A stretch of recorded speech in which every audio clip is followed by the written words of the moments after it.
Hello, friends, and welcome to Wading Deeper, day 25. So today in our Wade in the Word section, we are going to be reading Exodus 25 through 27. And what we're going to be reading about is God's instruction to Moses while he's up on Mount Sinai for 40 days and 40 nights, receiving instruction from the Lord. And the Lord is going to give him instruction on the tabernacle. So what I would like to do in this section today is I'd like to just wade a little bit deeper into the difference between a tabernacle and a temple, because these are both going to become places where the Lord ends up dwelling so that he can be with Israel. But there's some differences and there's some similarities. So let's get started and let's wade a little bit deeper. Okay, so we need to remember that Moses and the Israelites are now wandering in the wilderness, okay? So they don't have any Home Depots, they don't have any Lowe's or Ace Hardwares that they can just kind of zip off to and gather all the tools and everything that they need to build their tabernacle. So what they have to use are their resources and the things that are around them. And that's what God ends up talking to Moses about. He also talks to Moses about the specifics of the size and what's going to be in the tabernacle and what the different sections of the tabernacle are going to mean. And we have to, when we're reading this about the tabernacle and then later about the temple, I think it's really important for us to remember that God is not being all high and mighty, okay? He's not trying to be like hard to please. I mean, we're talking about God, all right? We're talking about God Almighty, majestic and holy, wanting a place on the planet to come and dwell. What in the world do we even have on this planet that is worthy of holding the Lord? So let's think about the fact that when he's getting into the specifics of everything, he's not trying to be difficult, but like from where he's coming from in heaven, where we read later in the book of Revelation that the foundation of the temple is made of all these amazing gemstones and the streets are paved with gold. And I mean, we talked about the lapis lazuli yesterday that God's feet rested upon when he was on the mountain with Moses. So let's just give him a little bit of a break and allow him and marvel and be in awe of the attention to detail that God has in the making of the tabernacle and in the making of the temple. Attention to detail. Let's think about that, because if God is using so much detail to create this environment, this place where he wants to come and dwell, think about how much more attention and thought and care he put into creating us, his humans, his children, his people who are made in his image. That should cause us to just pause and draw a deep breath and remind ourselves of how incredibly cherished and loved we are. All right? Okay, so here we go. Difference between a tabernacle and a temple. You will remember that Moses and the Israelites are wandering right now. They are wandering and they will be wandering for 40 years. They just don't know it yet. So what does that tell us about the mobility of a tabernacle? A tabernacle needs to be a structure that is what? That's right. Able to be taken down and transported.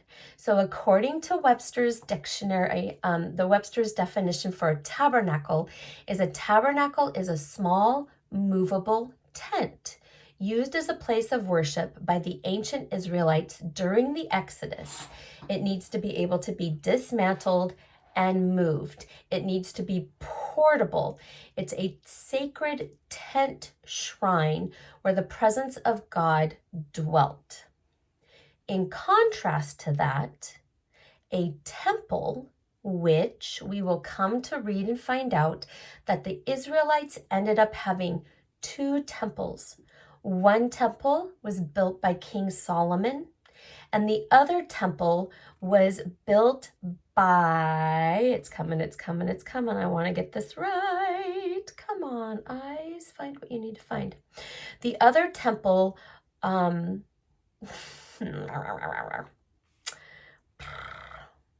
I know I have it here. Where did it go? Okay, Becky, you're just gonna have to do it. Just go. The other temple was built, okay, here we go. The other temple was built following the Babylonian exile, when a group of returning exiles, Israelites, were led by Zerubbabel to rebuild the temple.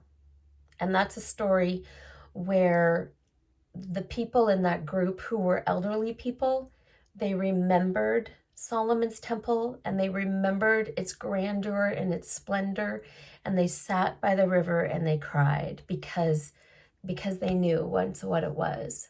So Solomon built his temple approximately roughly 400 years later after the tabernacle was built. So 400 years later, and the date of that is roughly 960 years BCE, okay? The second temple, because the first temple ends up getting destroyed, the second temple is then built and completed in 516 BCE. So there's kind of I should have done the math. That would have been interesting because it looks like there's about another 400 years. Oh, I love it when these numbers kind of do some really cool things.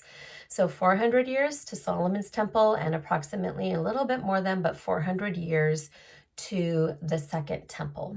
All right. So let's talk about the construction of Solomon's temple. Obviously, Solomon's temple was a temple that was fixed and permanent, and it was a stone building, okay? And the second temple, fixed, permanent stone building. Solomon's temple, was a temple constructed with stone, cedar trees, and was largely overlaid with gold. The tabernacle, on the other hand, was made of tapestries that they could hang to section off things and create walls, acacia wood, and skins of animals. Now, acacia wood, come to find out, is a very dense and a durable and a water-resistant wood. So that would make sense. It has a rich, contrasting grain in it. So I could imagine that it was very beautiful, a very beautiful wood. It is a very common and popular wood in Israel, and it particularly likes to grow in arid desert environments. So, for instance, my research said the Negev Desert and the Aurora region. However, where Moses and the Israelites were in the Sinai wilderness, the Negev region is in a different place. It's close, it borders, but they were not in the Negev Desert. Okay, so don't go there in your brain because I was wondering about that. But these acacia trees thrive in challenging dry climates. So how cool is that? That God had them in this challenging dry climate and gave them the instructions and then provided the tree in that environment that was dense and durable and water resistant and beautiful at that. The size. So the size of Solomon's temple and the temples were significantly larger, and they are a lot more ornate. We'll read that later. The tabernacle itself was smaller, okay, which kind of makes sense if it had to be taken down and transported. It was roughly 30 by 10 cubits. Now, if you do the conversion on that, that equates to 45 feet by 15 feet.